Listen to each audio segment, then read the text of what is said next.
નમસ્કાર મિત્રો, આપણો 20મો પાઠમાં લેક્ચરમાં કુદરતી આપત્તિઓની આપણે વાત કરી હતી. કેટલાક પ્રશ્નો પણ જોયા હતા. આજે આપણે માનવ સર્જિત આપત્તિઓ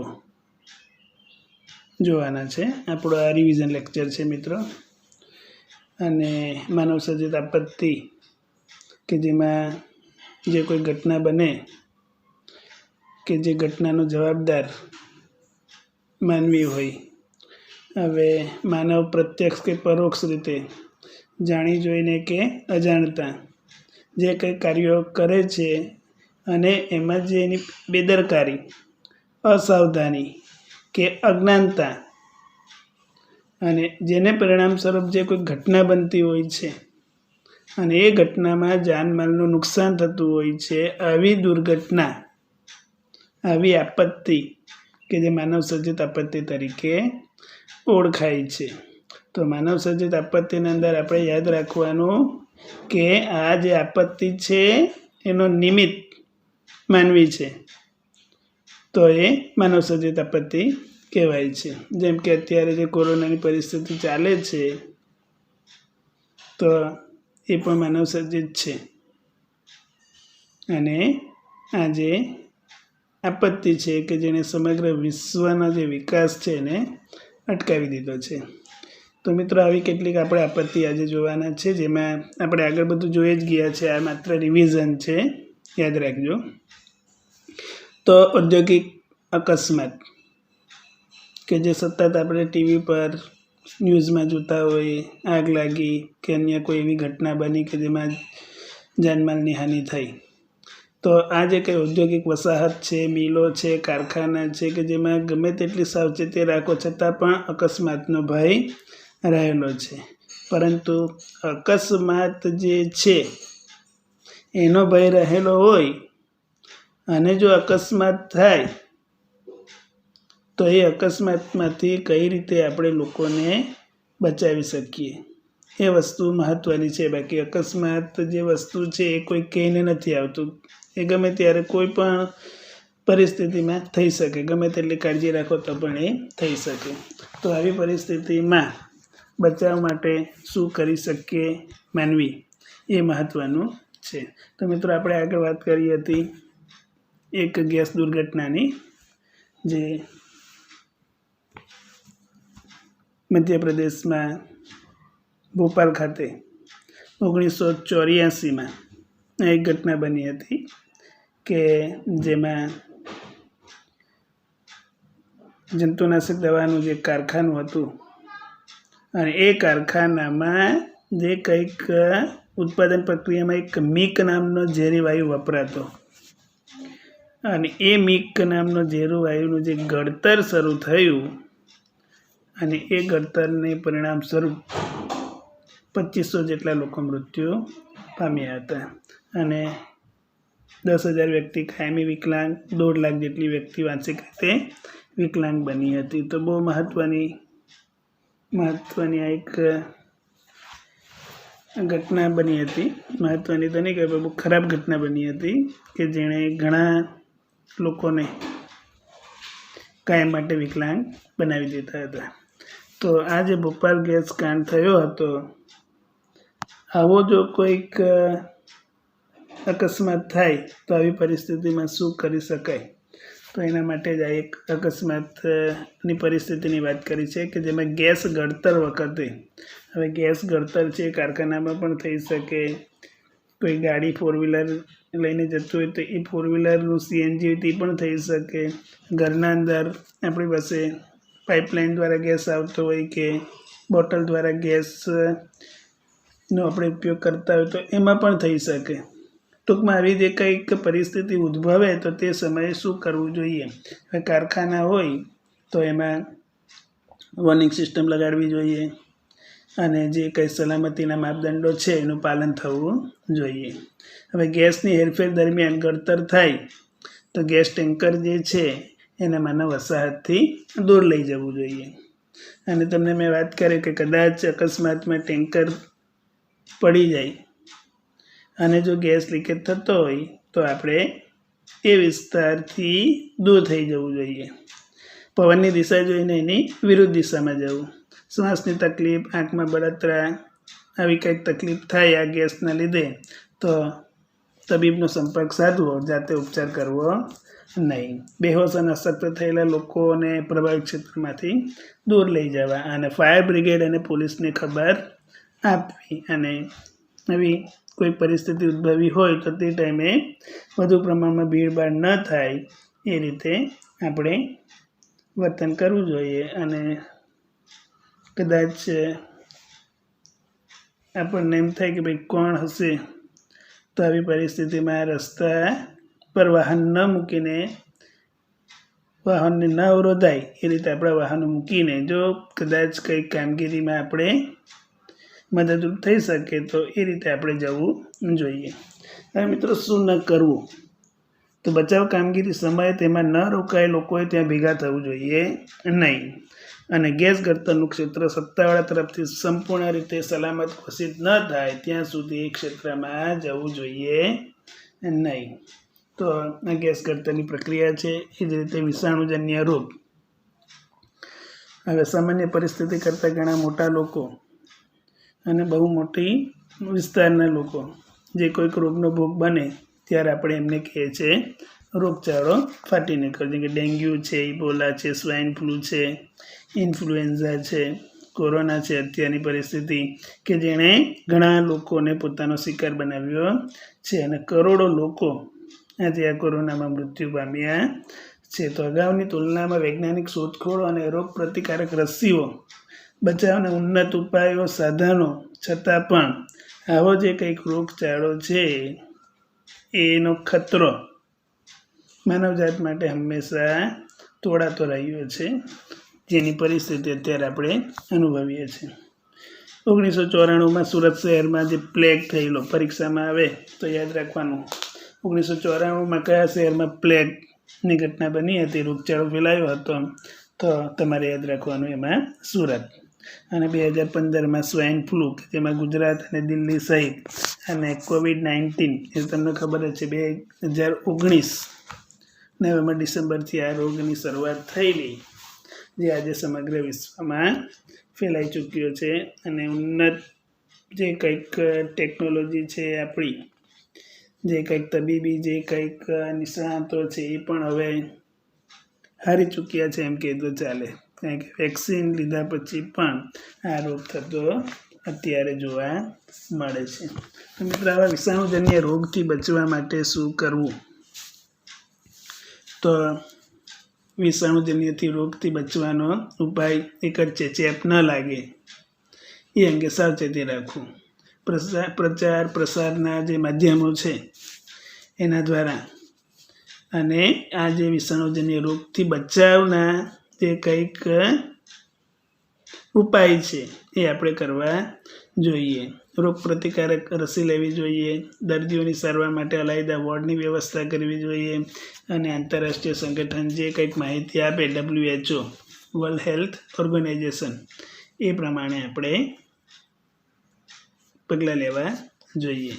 તો આવા જે કંઈક રોગોથી આપણે બચી શકીએ. અત્યારે જે કોરોના છે તો એમાં આપણે સેનિટાઈઝ, માસ્ક આ બે સાથે રાખવા પડે. અને જે કંઈક રોગ પ્રતિકારક શક્તિ વધે એવી વસ્તુ આપણે ખાવી જોઈએ, એવા પીણાં પીવા જોઈએ, ઉકાળો પીવો જોઈએ. અને શક્ય હોય તો લોકોથી દૂર આપણે રહેવું જોઈએ. મિત્રો, તો આ એક ઘટના અત્યારે જે સમગ્ર વિશ્વમાં ફેલાઈ છે કોરોનાની, તો એનાથી બચવાનો ઉપાય એક જ છે કે આપણે શક્ય હોય એટલા લોકોથી દૂર રહીએ. ચલો મિત્રો, હવે આપણે આતંકવાદી હુમલાની વાત કરીએ કે આ પણ માનવ સર્જિત આપત્તિ છે. વિષાણુજન્ય રોગ છે એ પણ માનવ દ્વારા જ કંઈક એવી પરિસ્થિતિ થાય કે જેનાથી થતા હોય છે. તેમ આતંકવાદી હુમલો પણ માનવ સર્જિત આપત્તિ છે. અને આતંકવાદી હુમલો કે જે આજે વિશ્વના તમામ દેશો આતંકવાદી હુમલાનો ભોગ બન્યા છે. અને આપણે કેટલીક ઘટનાઓની વાત કરેલી કે 11 સપ્ટેમ્બર 2001માં વર્લ્ડ ટ્રેડ સેન્ટર કે જેના પર 19 જેટલા આતંકવાદીઓએ 4 વિમાનોને હાઇજેક કરીને જે કંઈક આતંક મચાવ્યો હતો, જે સમગ્ર વિશ્વ આજે પણ ભૂલી શક્યું નથી. તો આવી જે કેટલીક ઘટનાઓ છે એમાં 13 ડિસેમ્બર 2001ના રોજ પણ ભારતમાં ભારતીય સંસદ પર હુમલો થયો હતો, જેમાં 5 આતંકવાદીઓને આપણે મારી નાખ્યા હતા. પણ એ આતંકવાદીઓનો સામનો કરતા 8 જેટલા સુરક્ષાકર્મી શહીદ થયા હતા અને 16 જવાનો ઘાયલ થયા હતા. મિત્રો, એ જ રીતે 26 નવેમ્બર 2008ના રોજ મુંબઈની જાણીતી હોટલ તાજ અને બીજા કેટલીક જગ્યાઓ પર પણ બોમ્બ વિસ્ફોટ થયા હતા, જેમાં પણ ઘણા લોકો મૃત્યુ પામ્યા હતા. અને આ જે પરિસ્થિતિ પર નિયંત્રણ મેળવવા માટે કેન્દ્ર સરકારની 200 નેશનલ સિક્યુરિટી ગાર્ડના કમાન્ડો, લશ્કરના 50 કમાન્ડો, લશ્કરની 5 ટુકડીઓ આધુનિક હથિયારોથી સજ્જ આતંકવાદીઓની સાથે જે મુકાબલો કર્યો આ લોકોએ, કે જે લગભગ 2 દિવસ સુધી ચાલ્યો હતો. એ જ રીતે ડિસેમ્બર 2014ના પાકિસ્તાનના પેશાવર શહેરમાં પણ આર્મી સ્કૂલ પર આતંકવાદીઓએ હુમલો કરીને 132 જેટલા બાળકો સહિત બીજા કેટલાક લોકોને મોતને ઘાટ ઉતાર્યા હતા.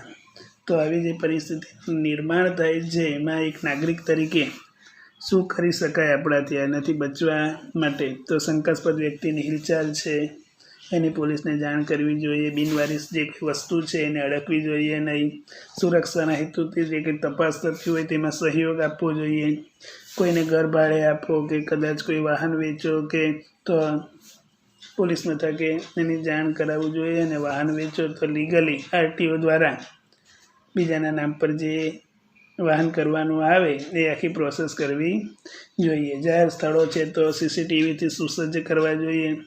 બસમાં કે ટ્રેનના અંદર કોઈ પોતાનો સામાન છોડી ઉતરી જાય એવું લાગે તો તાત્કાલિક જવાબદાર વ્યક્તિને જાણ કરવી જોઈએ. આપણી આજુબાજુ કોઈ એવા વ્યક્તિઓ છે જે કોઈ સાથે મળતા નથી, એમની વર્તણૂક શંકાસ્પદ હોય તો એ પણ પોલીસને જાણ કરવી જોઈએ. અને બિનવારસી વાહનો જે હોય તો એને પણ પોલીસને આપણે જાણ કરવી જોઈએ. હવે શું ન કરવું? તો અજાણ્યા વ્યક્તિ દ્વારા જે કંઈ વસ્તુ કે પાર્સલ છે એ લેવા જોઈએ નહીં. પૂરતી તપાસ વગર કોઈકને ઘર ભાડે આપવું જોઈએ નહીં. અજાણ્યા વ્યક્તિ સાથે ઘર, મોબાઈલ ને વાહનની લે-વેચ કરવી જોઈએ નહીં. તો આ કેટલીક પરિસ્થિતિ કે જેના અંદર આપણે આવી જે કંઈક અસામાજિક પ્રવૃત્તિ છે એને રોકી શકીએ છીએ. મિત્રો, હુલ્લડ એટલે તોફાન. તમને ખબર જ છે કે ગમે ત્યારે આવા હુલ્લડો ફાટી નીકળતા હોય અને ઘણા લોકો આનો હેતુ કે આશયથી અજાણ હોય, પણ તેમની સામેલગીરી, દેખાદેખી કે ટોળાશાહી રીતે થઈ હોય. અને હુલ્લડ એટલે શું? તો અમુક સમૂહ હિત કે હેતુ વિના એકત્ર થયેલા ટોળા દ્વારા ઇરાદાપૂર્વક શાંતિનો ભંગ કરવામાં આવે તો આવી પ્રક્રિયા કે જે હુલ્લડ તરીકે ઓળખાય છે. અને હુલ્લડ જે છે એ ઘણીવાર કોમી રમખાણમાં પણ ફેરવાઈ જતું હોય છે, જેનાથી રોજને રોજ કમાઈને ખાનારા શ્રમજીવીઓ આ બધા જીવન નિર્વાહનો જે આધાર છે, ઘણીવાર આ લોકો દ્વારા એવું નુકસાન થતું હોય. કોઈક લારી હોય તો લારી તોડી નાખવામાં આવે છે, કોઈ વ્યક્તિને મારવામાં આવે છે. તો આ રીતે આ લોકોને ઘણું વેઠવા પડે છે. ટૂંકમાં જે કંઈક આપણી વ્યવસ્થા છે એ વ્યવસ્થામાં અવ્યવસ્થા ઊભી કરવા માટે આવા તોફાનો થતા હોય છે. એમાં ઘણીવાર રાજકીય પક્ષો પણ આવું કરાવતા હોય છે. ઘણીવાર ધાર્મિક વડાઓને પણ આવી રીતે હિન્દુ, મુસ્લિમ કે અન્ય ધર્મના વિરુદ્ધ આ લોકો પણ એવા ભાષણો કરીને આવા હુલ્લડો કરાવતા હોય છે. તો આવી પરિસ્થિતિમાં શું કરવું? કે અફવાઓ કે હિંસા ભડકાવે એવી વાતોને ફેલાતી અટકાવવી જોઈએ. મોહલ્લામાં શાંતિ જળવાય એ રીતને આયોજન થવું જોઈએ. હુલ્લડમાં અસરગ્રસ્તોને મદદરૂપ થઈ નાગરિક ધર્મ બજાવવો જોઈએ. હવે શું ન કરવું? તો અફવા ફેલાવવામાં નિમિત્ત ન બનવું, કાયદો વ્યવસ્થા જાળવવામાં અને તંત્ર જે આદેશ આપે છે એનું આપણે પાલન કરવું જોઈએ, એટલે કે આદેશોનું ઉલ્લંઘન કરવું જોઈએ નહીં. અને સોશિયલ મીડિયામાં વોટ્સએપ, ફેસબુક અને અન્ય જે માધ્યમો છે સોશિયલ મીડિયામાં, એમાં જે કંઈ પાયા વિનાની વાતોને માનીને ફોરવર્ડ બીજાને કરવા જોઈએ નહીં મેસેજો. તો આ કેટલીક પરિસ્થિતિ જે હુલ્લડની છે એમાં આપણે થોડુંક ધ્યાન રાખવું જોઈએ. તો હુલ્લડ પછી આપણે જોવાના છે ટ્રાફિકની સમસ્યા. અને દરેક દેશના દરેક શહેરોમાં આજે આ ટ્રાફિકની સમસ્યા જોવા મળે છે. અને ટ્રાફિક એ શું છે? તો ખાસ કરીને સડકો પર જે વાહનો છે એ દોડતા નહીં હોય પણ એકબીજાને અડોઅડ ચાલતા ગોકળગાયની ગતિએ જ્યારે એ વાહનો જતા હોય ને તો એને ટ્રાફિક કહેવામાં આવે છે. અને આવી જે કંઈક પરિસ્થિતિ છે એ મોટે ભાગે સવારનો સમય હોય, 9 વાગે, 10 વાગ્યાનો સમય હોય, સાંજે 5, 6, 7 વાગ્યાનો સમય હોય, તેમાં વધુ જોવા મળતું હોય છે. તો સમગ્ર વિશ્વ જે વધતા ટ્રાફિકથી આજે પરેશાન છે, પણ આનો કોઈ ઉપાય નથી, કારણ કે ઉપાય આપણી પાસે જ છે. ઉપાય શોધવાની જરૂર નથી. દરેક વ્યક્તિ પોતપોતાની રીતે જો ટ્રાફિકના નિયમોનું પાલન કરીને ગાડી ચલાવતા હોય તો કદી ટ્રાફિકમાં આ રીતે જામની સમસ્યા આવતી નથી. પણ દરેકને વહેલું જવું છે, દરેકને વહેલું પહોંચવું છે. અને આવી પરિસ્થિતિમાં જે માર્ગ છે જવાનો એના વિપરીત એ ગાડી ચલાવીને ટ્રાફિક જામ કરતા હોય છે. ઘણીવાર સગીર વયના નાના છોકરાઓ પણ વાહન અકસ્માતનો ભોગ બનતા હોય છે, કારણ કે વાલીઓ એમને વાહનો આપી દે છે ચલાવવા માટે. તો આ જે ટ્રાફિકની સમસ્યા જે છે એના અંદર આપણે શું કરી શકીએ? તો મોટા શહેરના નજીક ઉપનગરો વિકસાવવા જોઈએ, સુવિધાજનક પરિવહન સેવાથી એમને સાંકળવા જોઈએ, રાહદારી અને સાયકલ સવાર માટે અલગ ટ્રેકની વ્યવસ્થા હોવી જોઈએ, જાહેર સડકો પર જે લારી ગલ્લા છે એને નાબૂદ કરવા જોઈએ, ધીમી ગતિએ ચાલતા વાહનો, પ્રાણીઓ દ્વારા ખેંચાતા જે વાહનો છે એને અમુક સમય દરમિયાન ચલાવવા પર પ્રતિબંધ હોવો જોઈએ. અને પરિવહનને લગતા નિયમોની જાણકારી દરેક વ્યક્તિને હોવી જોઈએ. સડક પર ખોદકામ અને મરામતનું કામ તાત્કાલિક થવું જોઈએ. સરઘસ, વરઘોડા, શોભાયાત્રા, આ બધી જે વસ્તુઓ છે ને એ અમુક એવા સમયે કાઢવું જોઈએ કે જે સમયે ટ્રાફિક ન હોય. સાથે સાથે દ્રુત ગતિ માર્ગ, ઓવરબ્રિજ, ફ્લાયઓવર, રિંગ રોડ, આવા જે કંઈક રસ્તા છે, બાયપાસ રસ્તાઓ છે, એ વધુ પ્રમાણમાં એનું નિર્માણ થવું જોઈએ. તો શહેરથી બીજા શહેરમાં જવું હોય તો આવા જે કંઈ ફ્લાયઓવર છે, ઓવરબ્રિજ છે કે જેનાથી શહેરમાં પ્રવેશી શકાય નહીં તો પણ ટ્રાફિક જામ થતી નથી. કામ ધંધા પર જતા વ્યક્તિઓએ સપ્તાહમાં 1 દિવસ જાહેર પરિવહન સેવાનો ઉપયોગ કરવો જોઈએ, અથવા તો આજુબાજુમાં જો સાથે જ નોકરી કરતા હોય તો આ લોકો પણ એક જ વાહન પર જઈ શકે. તો એનાથી પણ ટ્રાફિક ઓછું થઈ શકે, પર્યાવરણનો પણ બચાવ થઈ શકે અને જે આર્થિક બોજ છે એ પણ વ્યક્તિને ઓછો આવે છે. વાહન જે ચલાવતા હોય પોતાની લાઇનમાં જ ચલાવવું જોઈએ. અને સાઈડ મિરરનો ઉપયોગ ખાસ કરવું જોઈએ. દરવાજો બરાબર બંધ થયો છે કે નથી એ પણ ચકાસવું જોઈએ. વાહન થોભાવતા પહેલાં પાર્કિંગ લાઇટ ચાલુ કરવી જોઈએ. અને ઓવરટેક કરતાં પણ જે નિયમો છે એનું પાલન કરીને ઓવરટેક કરવું જોઈએ. તો આવા બધા કેટલાક નિયમોનું પાલન કરવાથી ટ્રાફિક પણ ન થાય અને અકસ્માત પણ ન થાય. એ જ રીતે શું ન કરવું જોઈએ? તો ટ્રાફિકના નિયમનું ઉલ્લંઘન ન કરવું જોઈએ. માલસામાનની હેરફેર રાત્રે કે વહેલી સવાર સિવાય કરવી જોઈએ નહીં. વાહનોમાં નિર્ધારિત સમય કરતાં વધારે ઉતારવું કે વ્યક્તિઓ કે સામાનને ભરવું જોઈએ નહીં. અને વાહન ચાલકો માટે જે સડક પર સૂચનાઓ મૂકેલી છે, નિશાની મૂકેલી છે, એને વિકૃત કરવા જોઈએ નહીં. વાહનની ડિઝાઇન છે એની સાથે ચેડા ન કરવા જોઈએ. વાહન હાંકતી વખતે વાહન ચાલકે મોબાઈલનો ઉપયોગ ન કરવો. સીટ બેલ્ટને પહેર્યા વિના વાહન હંકારવું જોઈએ નહીં. ટ્રાફિક સંચાલન કરતા સુરક્ષા કર્મીઓ છે તો એની સાથે પણ દલીલબાજીમાં ઉતરવું જોઈએ નહીં.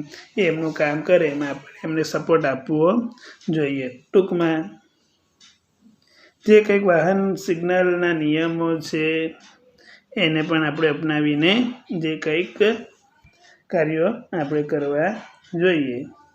એટલે કે ટ્રાફિકના નિયમોનો ભંગ કરવો જોઈએ નહીં. તો મિત્રો આ કેટલાક નિયમો જે હતા ટ્રાફિકના એનું પાલન થવું જોઈએ અને કેટલીક એવી પરિસ્થિતિનું નિર્માણ આપણા દ્વારા ન થાય કે જેનાથી ટ્રાફિક જામ થાય કે અકસ્માત થાય. હવે મિત્રો આઈએમપી જે પ્રશ્ન છે એ તમારે કરવાનો જ છે અને કદાચ કરી નાખ્યો હશે. આપત્તિઓની માનવ જીવન પર અસર, કે જેમાં ભૌતિક અસર છે, જનજીવન પર અસર છે, આર્થિક અસર છે અને સામાજિક અસર છે. અને આ જે કંઈ અસરો છે માનવ જીવન પર ખૂબ જ ગાઢ અસર જન્માવે છે. તો આપત્તિઓની કોઈ સારી અસર હોતી નથી, એ મોટે ભાગે નુકસાન કરતા જ હોય છે. પણ એ જે આપત્તિઓ જે વ્યક્તિ છે એનાથી એની ભૌતિક વસ્તુઓ નાશ પામે, જનજીવન પર અસર થાય, આર્થિક અસર થાય અને સમાજના અંદર પણ ખરાબ અસર થતી હોય છે. તો મિત્રો આ એક પ્રશ્ન તમારે ખાસ કરવાનો છે, આપત્તિઓની માનવ જીવન પર અસર અને આપત્તિઓ પછીનું પુનઃસ્થાપન, કે આવી આપત્તિઓ આવે પછી આપણે શું કરવું જોઈએ. તો પહેલી કામગીરીમાં બચાવ, બીજા ક્રમ પર આવશે રાહત અને છેલ્લે આવશે પુનઃસ્થાપના. તો આજે આપત્તિના સ્વરૂપ મુજબ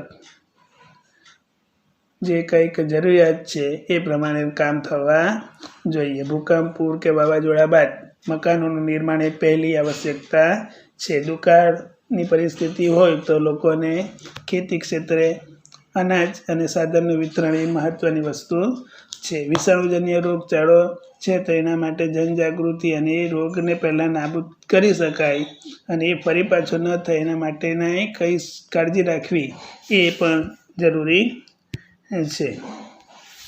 તો મિત્રો જે કોઈક વ્યક્તિએ જે આવો વિનાશ જોયો છે તો એને એ આઘાતમાંથી બહાર કાઢવા માટે મનોચિકિત્સકની વ્યવસ્થા એમને મળવી જોઈએ.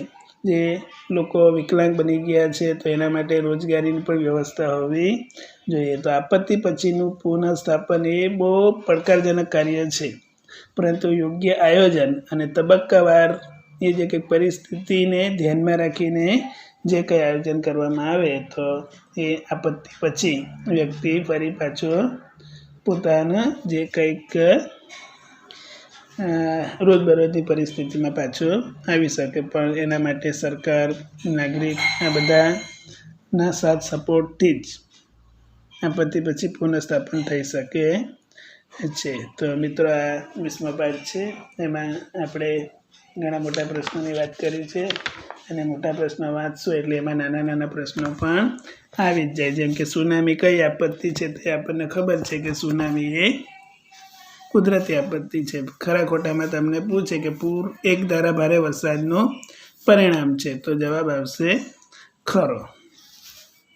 સામાન્ય રોગ કરતાં વિષાણુજન્ય રોગના દર્દીઓની સંખ્યા ઝડપથી વધે, તો આ વિધાન કેવું છે?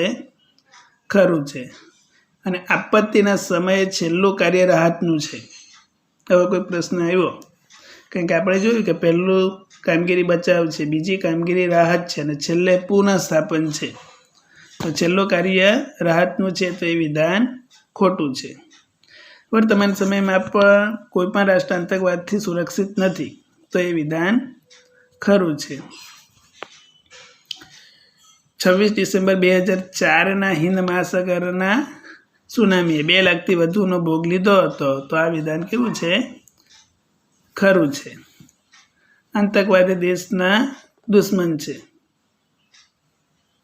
તે તો સમગ્ર વિશ્વનો દુશ્મન છે ને, દેશનો દુશ્મન નથી પણ એ વિશ્વનો. એટલે આતંકવાદ દેશનો દુશ્મન એ ખોટું, પણ વિશ્વનો દુશ્મન છે આતંકવાદ, સમગ્ર વિશ્વનો. તો આવા કેટલાક નાના નાના પ્રશ્નો પણ અંદર આવી શકે.